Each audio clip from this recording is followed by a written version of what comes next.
All right, well, hello and welcome to the Progressive Auto Sales Arena. I'm David Burrows and my host, Jake Chersky. Welcome back, Hello. Jake. Hey, thank you. It's good to have you back here. And we want to thank all of you wonderful people for joining us here and watching the broadcast here today. All right, today is the Sarnia Sting. Thank you. That was, yeah, we're not even going to go there. Everybody knows what I was talking about. Yeah. Here today, the Sarnia Sting playing host to the Ottawa 67s.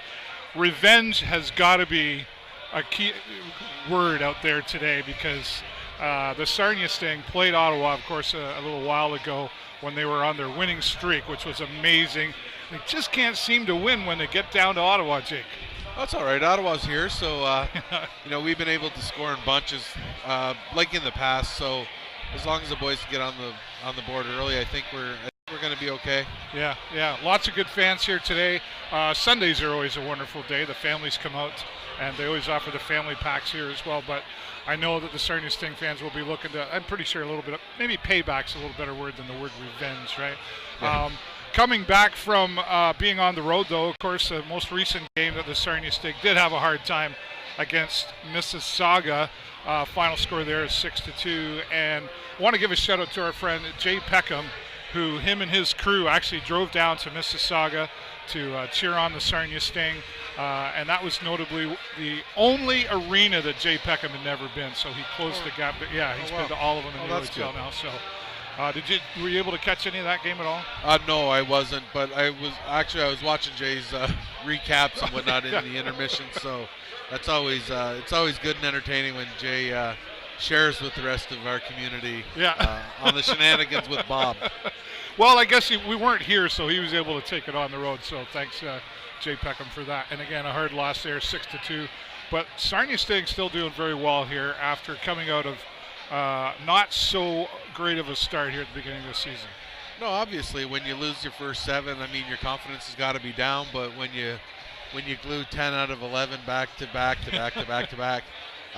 that's all you have to do. You have to take one weekend at a time, one game at a time, and when you're able to do what the Sting have been doing, your confidence has got to be rising. Obviously, you're not going to win every game going into it, so you just take it for what it is. Unfortunately, we came up short the other night in Mississauga, but to look at it the other way, we beat Flint on Wednesday. So, and it was a big score there too for us. So, I think if we just, again, stick to the systems, I think everything's going to be okay.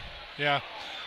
Speaking of Flint, of course, you mentioned that win there. The last time that we played them, of course, they were here, and we interviewed Anthony Tabak after that game, and he always said, of course, they've always been a thorn in the side, we like to say, of the Sarnia Sting, but not this year. They've been able to turn it around, and had to, because Flint's been a bit of a different team this year as well. They were just bragging. I was just online this morning looking at some of the scores and recaps and whatnot, and the paper that I was bragging about, that I was reading, they were talking about how badly Flint just beat up on London, and it was a big thing. So when you look at that, if they're making a big deal about that, and we go in, I believe the score was like 5-1, that we beat them on Wednesday morning, that's a positive to bring from it, even though it has nothing to do with us. So I think the Sting can skate with and be with any team in the league, and you gotta, like I said, stick to your systems and prove yourselves right, and prove to yourselves that you deserve where you are. It hasn't been luck; it's been a lot of hard work. Absolutely. And they've had a lot of adversity. Like right off the start, when they were in their losing streak, when you're missing your 2 top players, I mean that's huge. Not that a player carries the whole team, but when 2 players are gone, that means 2 lines are gone out of potential 4. And so that's a lot of juggling for the coaching staff, and hats off to them for sticking to their plan. Yeah, and it also means that there's some players that normally get the opportunity to step into a leadership role out there on the ice, really have to sort of, no pun intended, step up their game in that area of things as well. And we saw that coming from the Sarnia Sting. And speaking more about new changes on the Sarnia Sting, every year brings obviously new players and new talent to the ice. We've really seen that speak loudly this year. Sam Bitton is a really good example, and we've got Jordan Koyas in there who will be starting between the pipes again here tonight. And we haven't really seen any other changes happen in those 4 goalies that are sitting on the sidelines here. do you have any thoughts there about what might happen, or maybe why Jordan Coy all of a sudden showed up? Well, I think what you got to do is you got to take a look at what you can get. How can you better your team? We have a super young goalie, that we picked up in the draft, obviously. With him being at the under 17s, you knew he was going to be gone for a couple weeks, so you try to fill the void. I believe Lamour's hurt, from what I heard, or okay. possibly, or just getting over an injury. So I think every good team's a deep team, and it goes back to what you were just saying. When some of these top guys are out, it allows them to go to their feeder teams. Yeah. Gives them experience, and when it's a long playoff run, sometimes the guy goes down and you have to have someone that can step in that maybe played in 5 to 10 OHL games instead of junior B or whatever. Yeah. And it's not as much of a hindrance to your team or a soft band-aid to the team, because hey guys, you've been here, you know what we expect, you know what our game day entails. It's a little different from junior B. So I think it's just preparing the whole team to be depth, or to have depth, and it'll make it a better thing in the end. But getting back to the goalies, it's hard to say. Who knows what everybody's thoughts are and where they're going to go. And right now, you just kind of you ride the wave and see what happens. Well, and you make a good point in there as well, coming to the experience when others have to step up in that leadership role. It doesn't just give them the experience, it gives them the opportunity to grow as a player, which I guess is part of the experience, but it helps them, if they embrace it well enough, to take that into, if they're still here in the OHL League for a couple more years, right? We want to mention as well that today is also Face-Off for Mental Health here at the Sarnia Sting.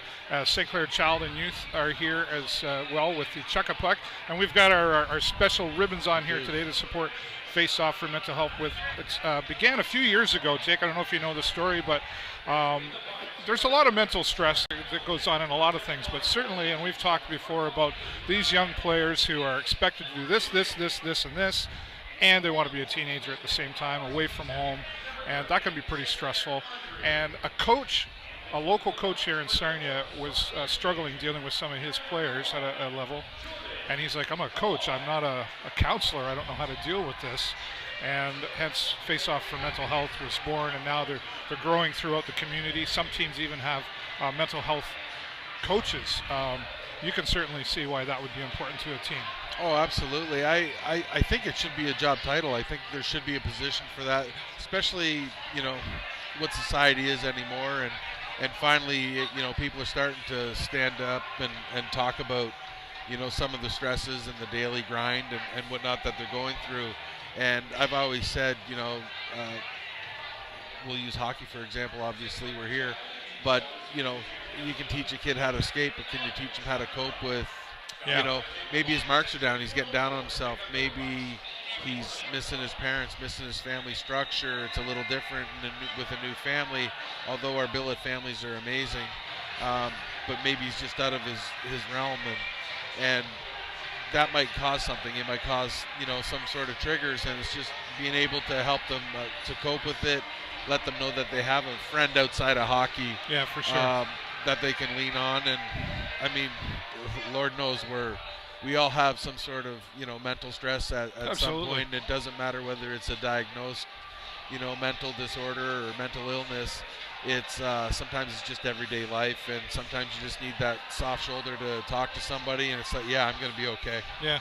One of our friends, Liz Page from St. Clair Child and Youth, is here today. She's always said, the stats are 1 in 5 are affected, but it's actually 5 in 5 are affected by mental health, because we all know somebody, if it's not ourselves or family member or friend, we all know somebody who's affected by mental health. So it's really everybody that's affected by it. And it's nice to see the Sarnia Sting show their community support for somebody like St. Clair Child and Youth. It is nice when you can support something outside of hockey, for a hockey team to say, I'm not worried about hockey today, I'm worried about our community. And it's always good to see such a great organization that's been here forever to stand up, as they always have. I mean, from day one, the Sting have always supported their community, and as well as so many other teams in the community. And, Sarnia's just got that love, right? Yeah, that's right. Everybody wants to help everybody. That's right.